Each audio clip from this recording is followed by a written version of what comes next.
in the computer industry, aligning technical solutions for Fortune 500 companies. Roman has been recognized with awards for exceptional sales performance and teamwork. What does Roman attribute his sales success to? He'll say it's hard work and integrity. But that would make for a boring workshop, wouldn't it?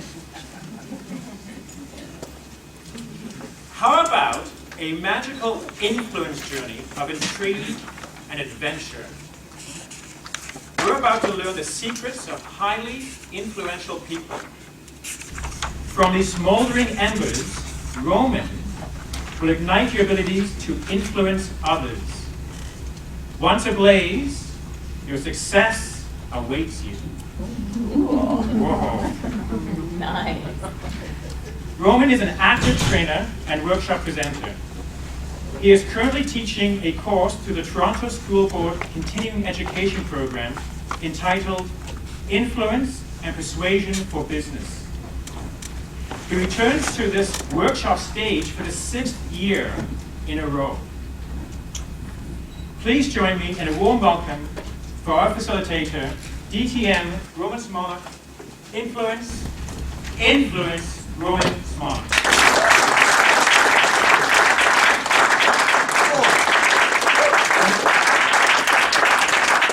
Thank you for this very, very warm applause. And obviously, I have made a promise, or at least Andrew did on my behalf, to make everybody leave here with not just nuggets of information, but successful wealth or prosperity. Let's use the word prosperity. Great. 3 words in my sales career that I dreaded. You're selling me. You're selling me. When I heard those words, I knew I was losing my customer. You're selling me. What does that mean? Anybody want to guess? Pushing product. Right. Anything else? Pushing product. Not interested in my needs. Right. I was losing my trusted advisor status with my customer.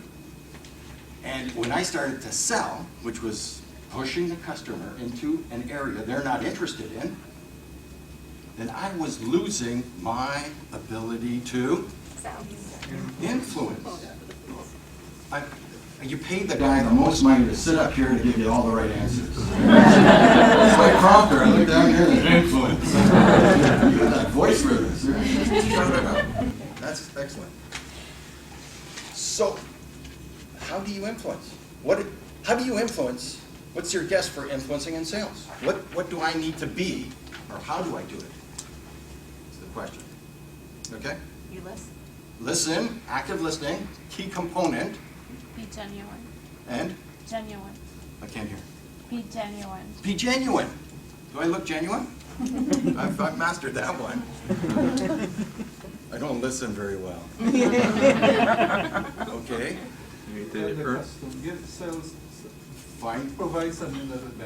Find the needs of the customer, right? What will benefit the value proposition? What is it that they're needing? Product knowledge. And you have to have expertise and product knowledge. All these things weave together to create your presence, which is another workshop. You create your presence, your brand, your Me Inc., so that you can influence from a place of credibility and trust. Now, many years ago, we used to see this a lot. We used to see the expert with the expertise tell you how things are going to be. Raise your hand if you have a Bob in your life. About half the room. I'm sure the other half are still trying to figure out who is Bob. Because Bob exists in everyone's life. It could even be your spouse or significant other. That's another workshop. But when you lose your credibility and you go to the authority to get your point across, this is what it starts to feel. And who enjoys being sold to by a tough salesperson who's pushing their product in order to get the sale. None of us enjoy that. And that's the feeling. Because we have that feeling, we often are afraid to influence others. It's a catch-22. I hate the Bobs in my life, and I'm afraid I may become a Bob.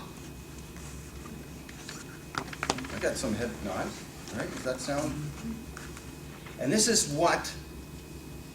a contrast in the emotions in our brain, in our heart, in our gut that prevents us from becoming the influencer that we want, in a nutshell.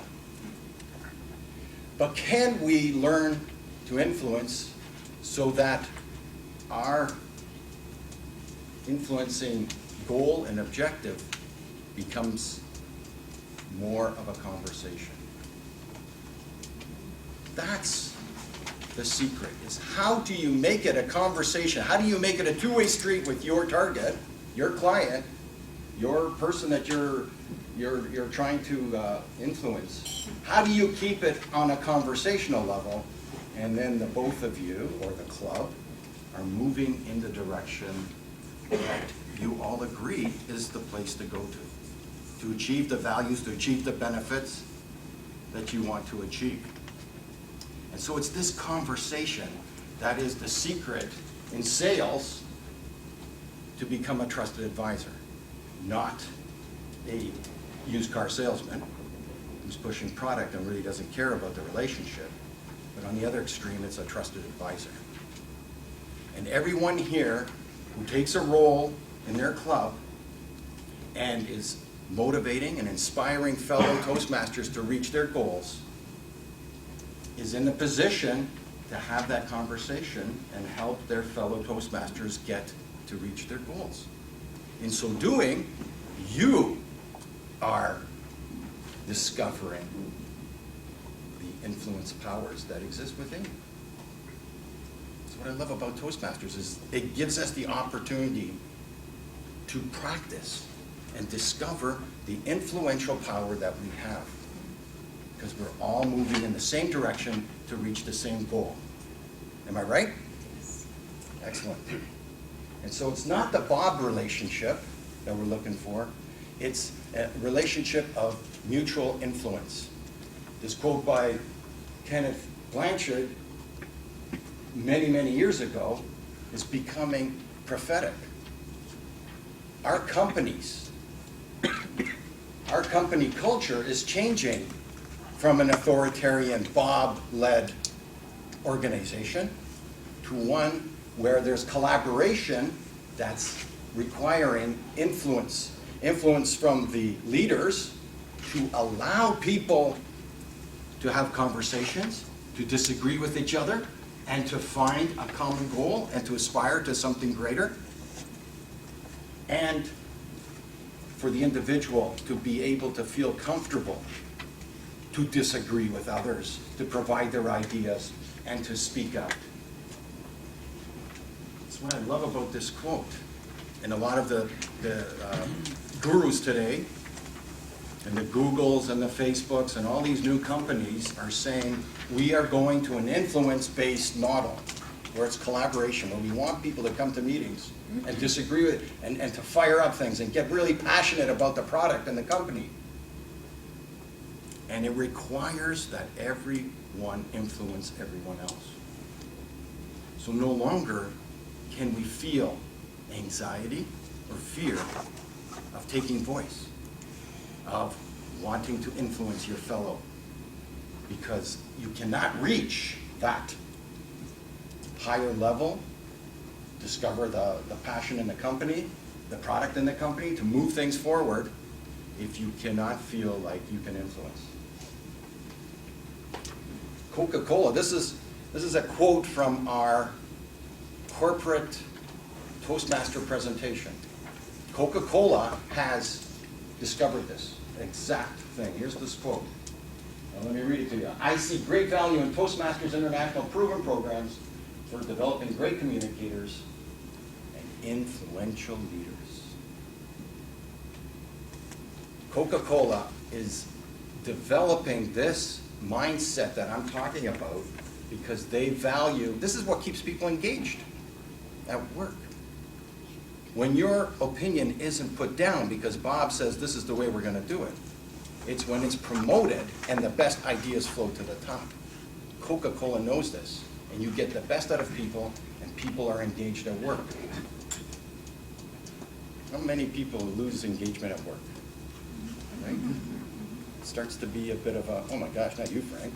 I was going to use you as an example. Oh boy. All right, talk to me. We'll look for another job for you. All right, so what is influence? I've been talking about influence, but do we actually know what it is? And this is quite fascinating. After we have this conversation, that there's more to this word influence than you might initially think. Okay, who can give me a definition or just an idea of what influence might be? To have, Pardon me? to have others do what you intended them to do. Right, so defining an objective and getting people, your intention is to get them to move towards your objective. Okay. Ability to bring people together. Ability to bring people together. Okay. I think there has to be a component on taking action. So if you want to influence people, they have to do something. Okay. Action is an outcome of influence. Now you said you have to. So it's as if you have a conscious influence, right? Conscious hand in making that influence. Okay, so hold that thought. You're empowering people to. Empowering people, so not necessarily active, right? A cause and effect, but empowering, another word. Inspiring others with your thoughts. Inspiring, even, we're moving even further away from direct action, right? That's, I like that one. Okay? Okay, Ken, sorry. You might not have the thought you want people to follow, you might just want them to start thinking.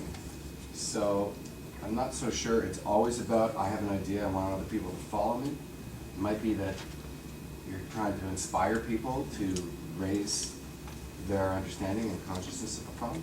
Also, it might not be about doing something, it could also be about stopping something. You might influence people to stop what they're doing. Excellent. So I think Right. the So definition we're, is we're, broader. we're seeing a couple of things that, the dots are joining, and it's not necessarily a cause and effect. It's Thank a you. way of being that triggers something within someone else's, is what my understanding of influence is. So it's something that within your self-core that sets off emotion within others, so vibrationally. Beautiful, right? Now we're going into the Zen thing, right? Throw the pebble into the middle of the lake and watch the thing ripple out. But on the other hand, to influence could either be good or bad. Yeah. But the point is you want to change someone's opinion or either increase it to what you want to be done. Okay, okay. So sometimes it's conscious and there's an objective and you're moving towards something, and sometimes you're having an influence without even knowing it. Could be negative or could be positive. Last one, because we have another 40 slides to go. I always think of influence. Oh, sorry. My fault. Let me take the back. I always think of influence as lasting, something that goes beyond the present moment, that it keeps on going. Right. Lasting. Vibration, lasting. And, okay, one more. This helping people achieve the outcome that you want and they're happy to do Okay, it. hold that thought, and we're going to return to the helping part. Very good. Okay, so we got a definition of influence. Look how it's different from persuasion. Cause someone to do something through reasoning and or argument. Has a little bit more of the cause and effect that our friend over here has mentioned. Who can see what the difference is? Who can explain the difference between persuasion and influence? In the persuasion section, it all comes from you. To cause a change. In the influence section, you have to deal with the other person too. Both should move together. Okay, I like that. Okay, Influence. Ken? I've been successful influencing people by just setting a good example. I show them that it works if you do it this way. I don't feel that that's, what was that? Persuasion? I don't feel that that's No. necessarily reasoning or arguing with them. I don't even have to say anything. I hope that they just look at it and say, I'm going to do it that way. So that's one of the major difference, huge difference, when you think of it. Persuasion is very narrow. It's conscious of your logic in order to get your objective achieved. Influence is way more subtle, way more complicated, way more, less of a conscious action. Indirect, thank you, indirect. Okay? I always think of. Which one is Bob? Persuade. Okay, so let's play influence and persuade. You want to play this game? You tell me if it's influence or persuade. Choosing words and phrases to communicate ideas that strike a responsive chord in a target audience. Oh, it's unanimous. Giving others a voice in the decision-making process. Maybe we shouldn't be playing this. Providing assistance or resources without any expectations of reciprocity. Influence. Using a decision matrix to steer a conversation through a path of predictable choices. Persuade. Because it's through logic. No hands? Okay. And delivering bad news sooner than later. Influence. Influence? Influenza. So, this one is tricky. So I'm just going to go to my example, and it's a really bad one, but it'll make the point. Donald Trump and Clinton, right? The last fiasco with the emails that were released last Friday regarding Hillary Clinton, is that for influential purposes or persuasive purposes? All right, just a second. We don't even know those emails are about her. So it's meant to influence us, right? We don't know if that's the truth. So it's not logical. It's not, someone threw it out there and is influencing the American. Donald Trump, when they revealed the tapes of his bravado speaking, which we in Toastmasters I've never heard do. Is that persuasive? Was that, whoever revealed that, is that persuasive or is that influential? Persuasive, right? Because it was true. And it's meant to persuade peoples. At least I take it as true. Okay, we'll finish the game. Brokering meaningful relationships between unconnected groups. Very good. And orchestrating environmental conditions in which to interact with others in order to optimize a likelihood of a desirable outcome. Influential. Persuasion? So you're orchestrating is the big word here, right? So you're doing it consciously and you're making the argument. Persuasion. Yeah, okay. And giving others credit whenever possible. Right? Isn't that something we can do in Toastmasters a lot? Maintaining a track record of consistent success in a particular area. Influential. You can applaud later. Learning what keeps a person or group of people up at night. Influential. Okay, good. So exactly, this one is a little bit harder. So if you have people leaving your club, right, the attendance is going down. It could be two reasons. One is that you might have somebody telling off-color jokes, getting political, for example, and it turns people off. And so that person becomes persuasive in their actions and what they say and do. It persuades people to walk out the door and not come back.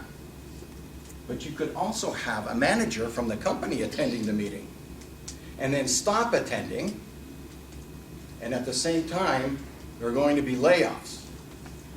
Would you want to continue going to that Toastmaster meeting for an hour, hour and a half, and then eating your lunch after? We had that issue in a corporate club I attended.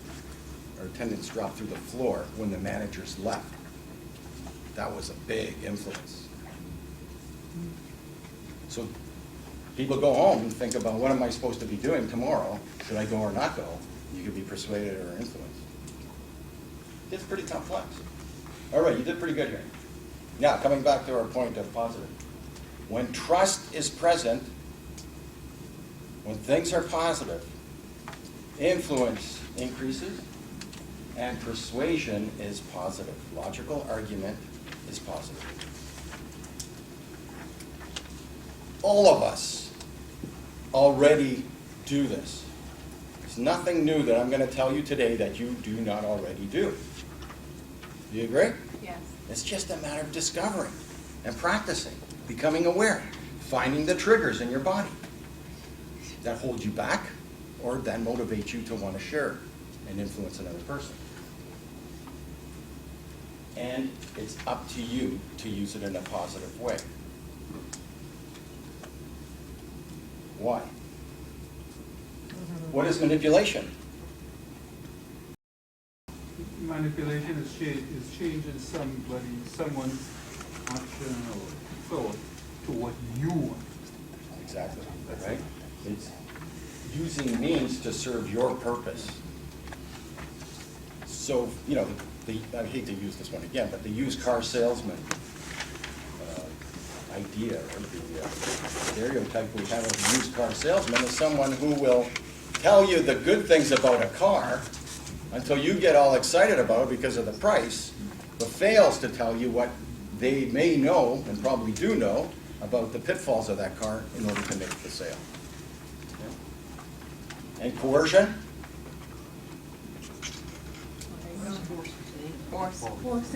Force. So it's still influence, it's still persuasion, but it's in the negative. And this is what we want to avoid. Or we lose credibility with our audience. Okay. So what are, okay, question? Could we also agree that those two approaches could potentially sometimes be used to do good? Then we're going to get back to our political conversation. We could really, really point to either of the leaders in the U.S. and say, wow. I mean, if you're a supporter of either one of them, you're going to say, this is good. The other side's going to say, they're coercive. There's coercion. So I don't want to go there. But for kids, sometimes coercion works because they don't know what's going on. I have a 2-year-old that I've adopted, and I've been taking a course in attachment, which is really important. And believe me, coercion is not a good way to go forward. Love. Let's use the word love.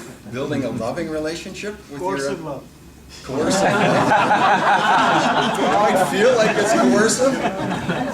I've got to coerce myself for love, right? I would say this, benevolent dictators Okay. never work. Never work, okay. Wow. Here's the guy I'm paying, right? You're going to argue with Arnold.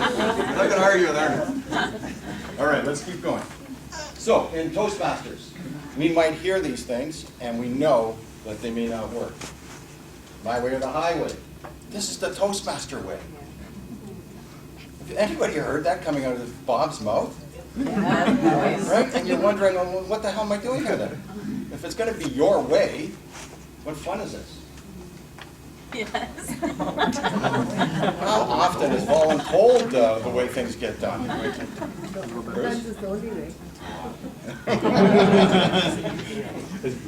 Bruce is working on the workshop. This is the way we've always done it, right?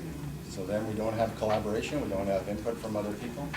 And it ain't pretty, but we better done. I mean, it goes on and on. All right, I did a literature review. I read every Toastmaster magazine I could get my hands on, and it goes back 10 years, as Andrew suggested. And I'm going to share with you some findings about influence that showed up in these articles. And there's no one article that's the panoply, the thing that has the answers.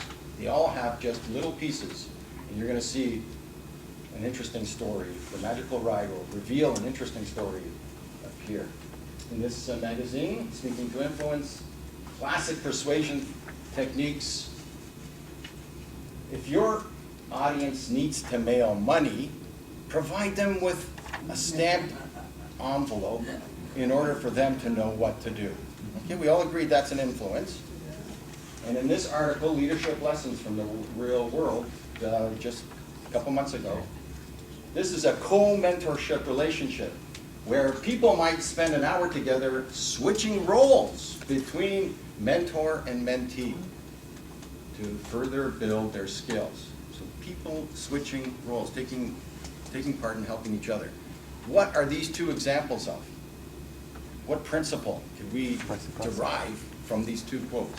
I want to say reciprocity. Perfect. I don't know if you were reading the handout or not. Well, I did, but I Thank you. I thought I was thinking mutual word. benefit. Like, it's not a word we use every day. Credit. Very good. It sounded right. Reciprocity, right? If you help somebody do something, they're more likely to do something to help you.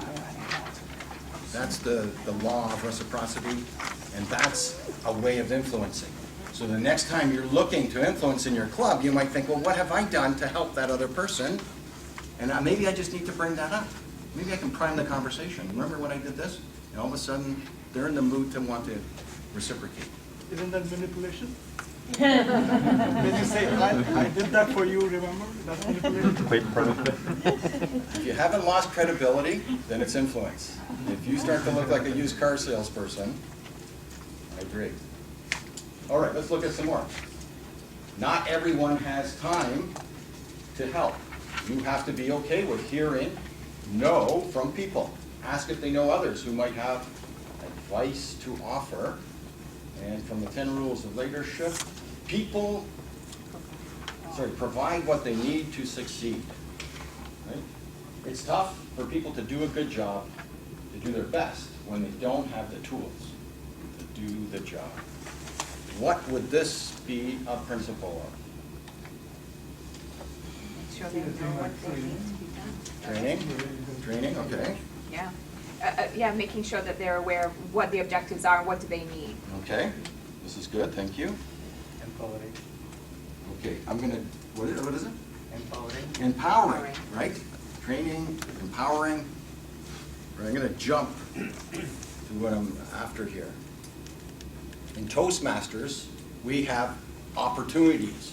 Opportunities to get involved, to do, and then opportunities to learn, to empower, all these things.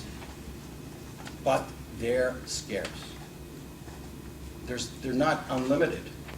And we help each other, and that's limited. There's only so much time that we have to help each other. And so if you can impress upon your target, your subject, that, well, you know, you're not going to get too many chances to do this, right? These conferences are only twice a year. Like, if you really want to learn a lot and meet new friends, you got to come to this conference. So scarce, if you bring it up, creates an opportunity for influence. If the person wants what you're selling, then it's not manipulation, it's influence. Okay? I got a nod over here from my friend who's going to hold me to coercion and manipulation. Well, That's you're good. harsh. That's more than just a name. All right, let's move on. If you are an expert, let your reputation precede you. If you are known to be an honest and fair person, your reliability may be only credibility you need. Okay, so we're talking cred here. And in this article, The Authentic Leader, 3 qualities most people look for in leaders. They are competent, honest, inspiring, form the foundation of credibility. What principle do we have here? Authority. Authority. Right? So you build your authority in the manner that you described earlier about what influence is. Not through conscious, direct action, but from indirect, that we heard Ken say. And then all these examples you gave. It's building your presence, your brand, your me Inc. And you don't know how that is inspiring, influencing other people. That's what authority means in Toastmasters. Not Bob, but an equal relationship where you're having a conversation. All right, find a common ground and communicate ways in which you can collectively reach goals. And then this company trains leaders to love each other, and knowing that if they create enthusiasm with their employees will in turn create enthusiastic guest experience. It's going to be tricky. Which principle? For those who are cheating, you can, yeah. What's happening here?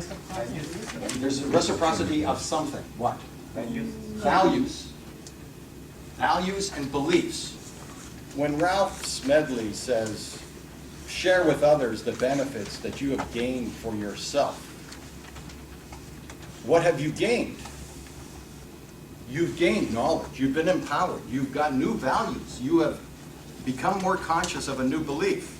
And Ralph Smedley is asking you to share those with other people. And so it is consistency and commitment. And when you bring that into your conversation, the next speech that you stand up in front of your club to give, if you share the value that that club is aspiring towards. For us, and speaking from experience, Advanced Toastmasters, Andrew is part of this club, and Frank is here, and Danielle, and Marilyn. Our club aspires to do more than just the program. We have an exceptional workshop series, and we practice our workshops, and the techniques and how to do workshops. And it's through these workshops that I developed my program and was accepted at the Toronto School Board in the continuing education to teach this, influence and persuasion. And it's through my club and the support of my club that, through those values, has elevated me to take the next step. And it should inspire for you to reach for the next step. And your next speech should make those values clear to your members so that you can help them realize what the next step is.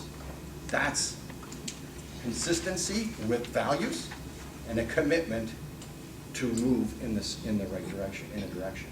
That's influencing. Goes back a while. Clint's champion keynote presentation demonstrating his positive outlook, enthusiasm, and energy is extremely inspiring.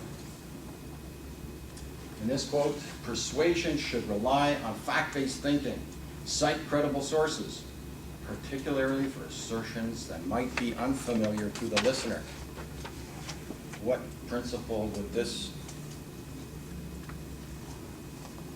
This is tricky too. It's not obvious. And once you realize what it is, you'll use it for the rest of your life.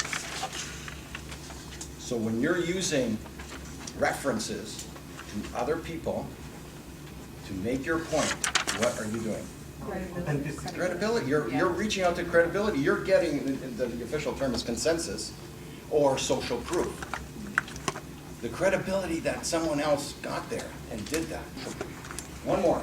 When you acknowledge that your team members have lives and challenges outside of Toastmasters, it helps build rapport. Rapport is the key word here.